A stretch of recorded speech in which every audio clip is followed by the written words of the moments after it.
Establish ಆದಮೇಲೆ ಅದು run ಮಾಡೋಕ್ಕೆ ಒಂದಷ್ಟು ಫಂಡ್ಸ್ಗೋಸ್ಕರ ಈಗಾಗಲೇ ನನ್ನ ಮೆಮೊರಾಂಡಮ್ ಕೊಟ್ಟಿದ್ದಾರೆ.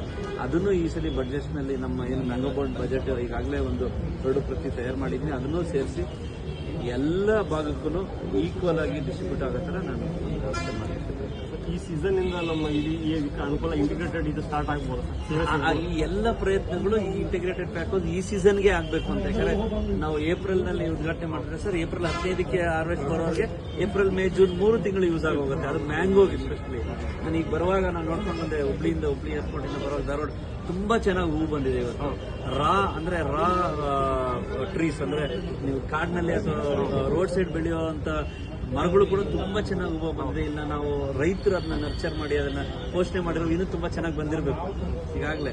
ಸೊ ಹಾಗಾಗಿ ರೈತರಿಗೆ ಈ ಸೀಸನ್ಗೆ ಏನೇನು ಅನುಕೂಲ ಆಗಬೇಕು, ಸರ್ಕಾರದಿಂದ ಏನೇನು ಅನುಕೂಲ ಆಗಬೇಕು, ನಾನು ಇಲ್ಲಿರೋ DD ಅವರು, ಇಬ್ಬರು DD ಸೆಂಟರ್ ಆಫ್ ಎಕ್ಸಲೆನ್ಸ್, ಮಾವು DD ಅವರು